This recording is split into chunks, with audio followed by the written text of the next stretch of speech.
నమస్తే, welcome to K2 news. ఈరోజు మనం మిర్యాలగూడ రైల్వే స్టేషన్లో ఉన్నాము.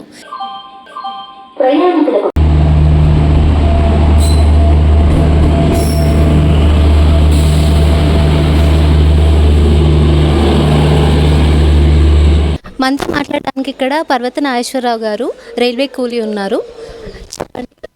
డెవలప్మెంట్ అంటే కొన్ని షెడ్లు వేశారు మా మిర్యాలగూడ రైల్వే స్టేషన్లో. తర్వాత కొత్తగా ఇక్కడ ఎస్కలేటర్ అని కొంచెం ఏదో ఫిట్ చేశారు. అది మరి 3వ ట్రాక్ వస్తుందని చెప్పేసి ఆఫ్ చేశారు. తర్వాత ఇక్కడ లిఫ్ట్ అనేది కొత్తగా ఏర్పాటు చేశారు. అది ఓకే, బాగానే ఉంది. కానీ ఇక్కడ వెయిటింగ్ హాల్లో అది అంతకుముందు ఒక 20 లక్షలతోని, తర్వాత విఐపి లాంజ్ అది కూడా 20 లక్షలతోని దగ్గర అవి అప్పుడు జిఎం గారు వస్తున్నారంటే మంచిగా నీట్గా తయారు చేశారు. అదంతా పగలగొట్టి మరి అంతా వేస్ట్ చేశారు. నాకు డెవలప్మెంట్ పెద్దగా కనిపించట్లేదు. మరి ఇక్కడ కూడా మన ఆర్పిఎఫ్ ఆఫీసు ఏసీ రూమ్ అది కూడా బాగానే ఉంది, బ్రహ్మాండంగా ఉంది. దాన్ని ఎందుకో మరి మొత్తం పప్అప్ చేసి ఏసీ రూమ్ని పప్అప్ చేసి పక్కా పడేశారు. మరి ఈ డెవలప్ ఏందో నాకేం అర్థం కావట్లేదు. ఇది మళ్ళీ మన స్టేషన్ ఎదురుగా మొత్తం చెట్లతోని పార్కింగ్ చేశారు. అప్పుడే జిఎం గారు వస్తున్నారంటే బ్రహ్మాండంగా ఉంది.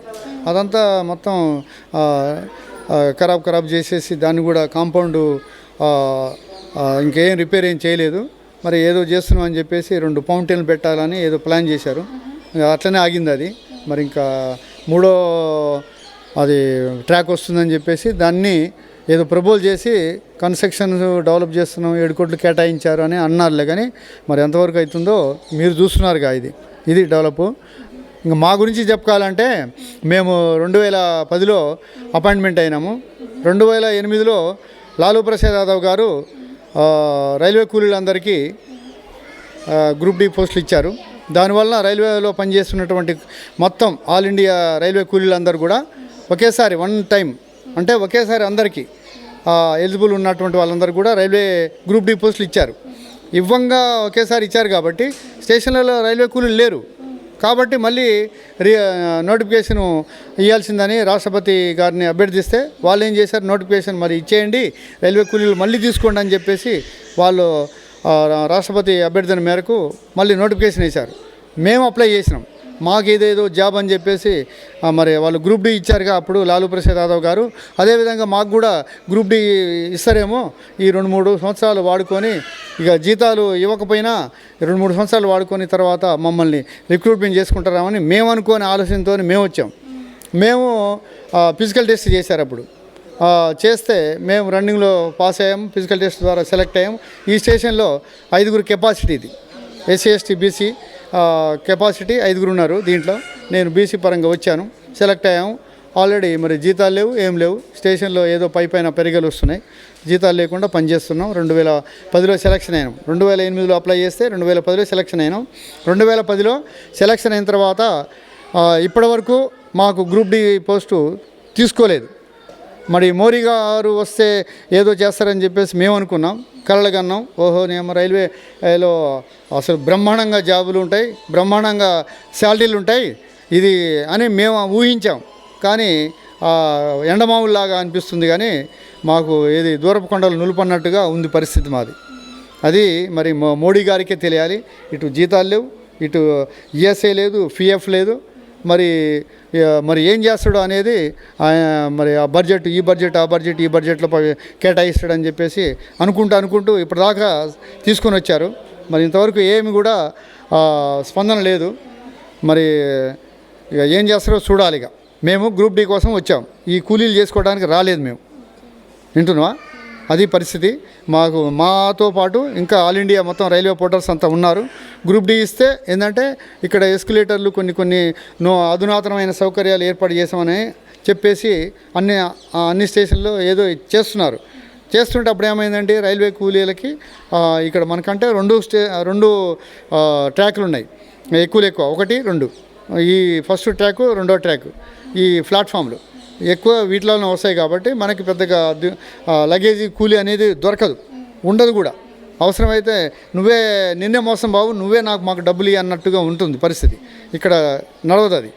అయితే ఇక గుంటూరు కానీ సికింద్రాబాద్ కానీ ఢిల్లీ బాంబే కలకత్తా మొత్తం అనేక రాష్ట్రాల్లో కూడా ఇక ఈ వీల్ బ్యాగులు ఎస్కలేటర్లు లిఫ్ట్లు కొన్ని కార్లు వెహికల్స్ ఇవన్నీ పర్మిట్ చేశారు. చేయటం వల్ల ఆ రైల్వే కూలీల యొక్క ఆదాయం పూర్తిగా డౌన్ అయిపోయింది. పెద్దగా ఏం లేదు. ఏంటంటే ఇక నెక్స్ట్ గ్రూప్ డి ఇస్తే తప్ప గ్రూప్ డి ఇస్తేనే ఇంకా ఈ కూలీలందరూ కూడా ఒక్కొక్కళ్ళు 15 సంవత్సరాలు 20 సంవత్సరాలు 25 సంవత్సరాలు అట్లా చేస్తూ ఉన్నారు. ఇంకా చేస్తున్నారు కానీ వారికి సరైన ఆదాయం లేదు. ఆదాయం లేనప్పుడు వాళ్ళు ఎంతకని చేస్తారు? కనీసం గవర్నమెంట్ అన్న స్పందించి మోడీ గారు, రైల్వే బోర్డు, తర్వాత రైల్వే మినిస్టర్ గారు స్పందించి మరి గతంలో 2008లో ఇచ్చారుగా మాకు 2008లో రైల్వే కూలీలకి అందరు కూడా గ్రూప్ డి ఇచ్చారు. అదేవిధంగా మాకు కూడా గ్రూప్ డి ఇవ్వాలి. మరి అట్లాంటిది పరిస్థితి ఇవ్వలేదు. మరి ఇవ్వాలని చెప్పేసి మా ఆల్ ఇండియా రైల్వే పోర్టర్స్ అందరూ కూడా ఢిల్లీలో జంతర్ మంతర్ దగ్గర అనేక ధర్నాలు చేశాం. మరి రాస్తారోకోలు చేశాం. అదే మన ట్రాకు బండ్లు కూడా బ్రేక్ చేయడం జరిగింది. రైల్వే కూలీలు అందరూ కూడా మేము జంతర్ మంతర్ దగ్గర మళ్ళీ రేపు బడ్జెట్ సమావేశాల్లో ఒక ప్లాన్ చేస్తున్నాం.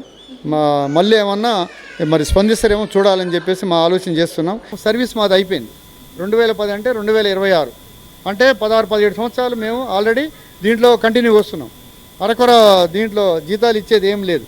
అరకొర వస్తున్నాయి అమౌంట్ ఎంతో కొంత వస్తే మేము దాన్ని మెయింటైన్ చేసుకుంటూ ఇప్పటిదాకా సాగ తీసుకొచ్చి వచ్చాం. ఇక గ్రూప్ డి పోస్టులు ఇస్తారేమని చెప్పేసి ఆలోచనతో వచ్చాం. కానీ లేకపోతే ఈ గ్రూప్ డి పోస్టులు ఇవ్వరు అని అంటే ఎప్పుడో బంద్ చేసేవాళ్ళం.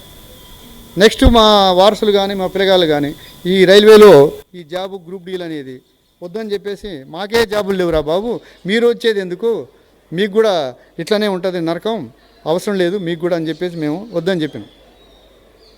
అందుకని గ్రూప్ డి కోసం మా ఆల్ ఇండియా రైల్వే పోర్టర్స్ అంతా కనీసం మా తరం, ఇంకా నెక్స్ట్ తరం వాళ్ళైతే గ్రూప్ డి ఎవరు ఆశించరు. ఒకవేళ ఆశించినా కానీ వాళ్ళు ఒక కొండోలే పనిచేసి జంప్ వెళ్ళిపోతారు. వాళ్ళు పని చేయలేరు.